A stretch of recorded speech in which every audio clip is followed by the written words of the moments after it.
Let's now bring you update on the conflict between Israel and Hamas, where Israeli ground troops fighting a war to destroy Hamas say they have surrounded Gaza City as top U.S. diplomat Antony Blinken arrived in Israel and declared that the country has right and a duty to defend itself. Israel's military said it had completed the encirclement of Gaza's largest city, signaling a new phase in the nearly month-long conflict. The fighting was triggered by Hamas' bloody raids on the 7th of October, which Israeli officials say killed more than 1,400 people. Meanwhile, Israel began expelling thousands of Palestinian workers trapped in the country since the war back to Gaza, despite ongoing fighting and airstrikes that have killed thousands of civilians in the territory. Now, in the meantime, Israeli Prime Minister Benjamin Netanyahu says the country would not agree to a temporary truce without the release of hostages taken from Israel to Gaza. He stated this following a meeting with U.S. Secretary of State Antony Blinken in Tel Aviv. According to him, Israel will continue with all force against Hamas in its attack on the Gaza Strip. אני הבהרתי שאנחנו ממשיכים בכל הכוח ושישראל מסרבת להפסקת אש זמנית שאיננה כוללת שחרור חטופינו. ישראל לא מאפשרת הכנסת דלק לרצועת עזה ומתנגדת להעברת כספים לרצועה. Well, to make more sense of this, I'm now joined by Segun Daniel, a strategic analyst and global affairs commentator, to further help us unpack the situation. Thank you so much, Mr. Daniel, for joining us. Thank you for inviting me, and good evening, our viewers. All right. Now, Mr. Daniel, civilians, many wounded, have been allowed to leave the Gaza Strip to Egypt for the first time in more than 3 weeks. What do we make of this latest development? Antony Blinken has quickly made a dash to Israel because of the complaints and the condemnation that have attended the military plans and execution by Israel, so as to bring succor to people of Gaza in terms of having humanitarian aid access to Gaza. However, Israel has stood its ground that it's not backing down. The aim for Israel is to eradicate, to annihilate, and destroy Hamas. But the problem there is a conundrum. How do you describe who Hamas are amongst the Palestinians? Because Israel herself has established that Hamas uses the Palestinians as human shield. They are Palestinians themselves. They only belong to this particular sect. So in an attempt to kill or eradicate or destroy the Hamas members, there is going to be collateral damage in multitude numbers of the Palestinians. And that's what we have witnessed over the weeks.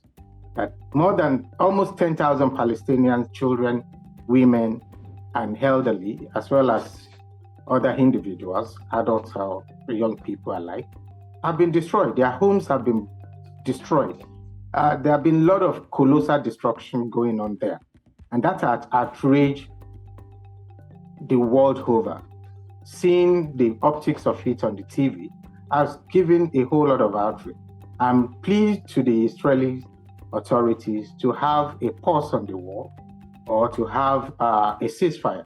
The latest one, which was proposed by Antony Blinken, as you have rightly put forward now, which is the response from Benjamin Netanyahu, is already dismissed.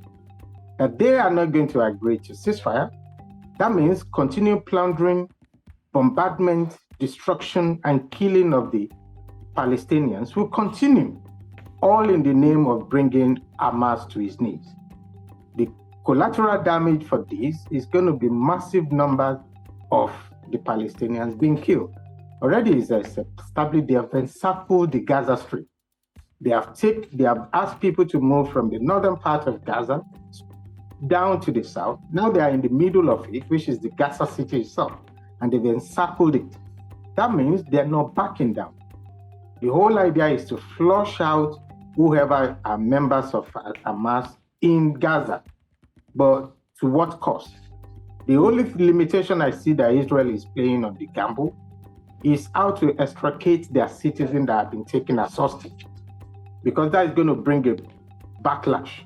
If they are unable to extricate and bring them back home, it seems the pursuit of the war is in itself pursuit of killing the Israelis.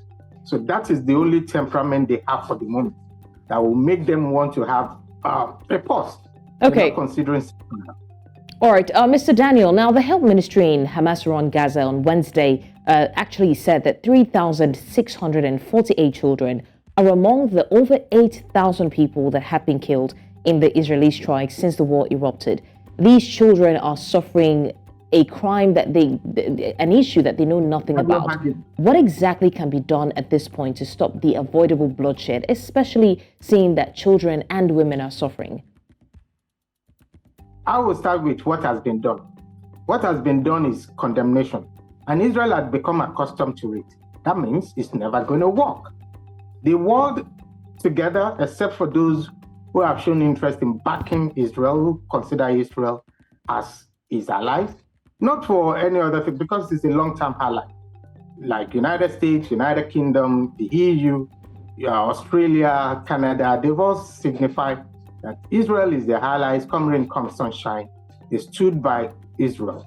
Not too bad, but at what price?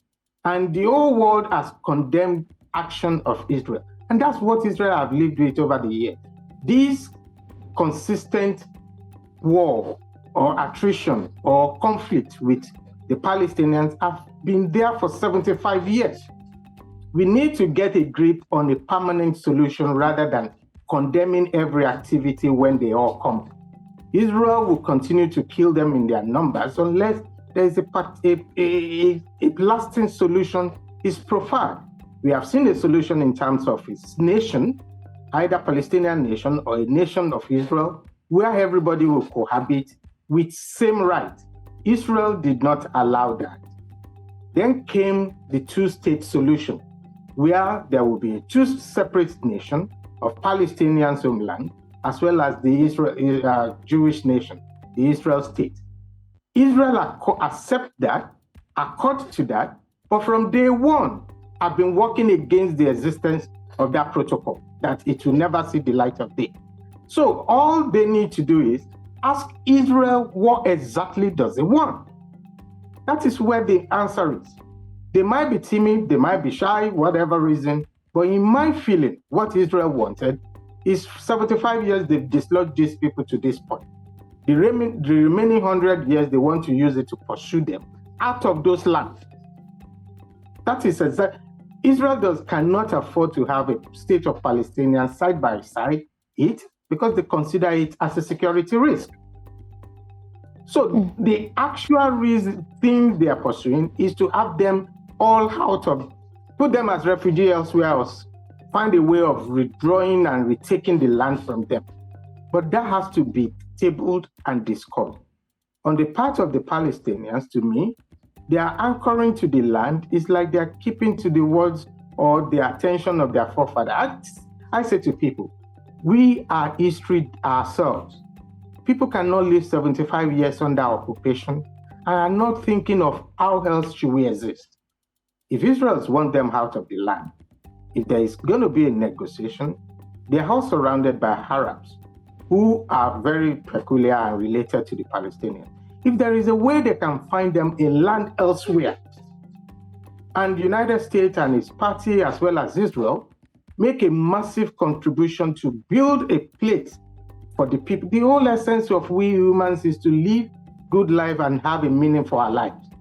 It is unreasonable to me to find people living side by side who continuously are occupiers of your land.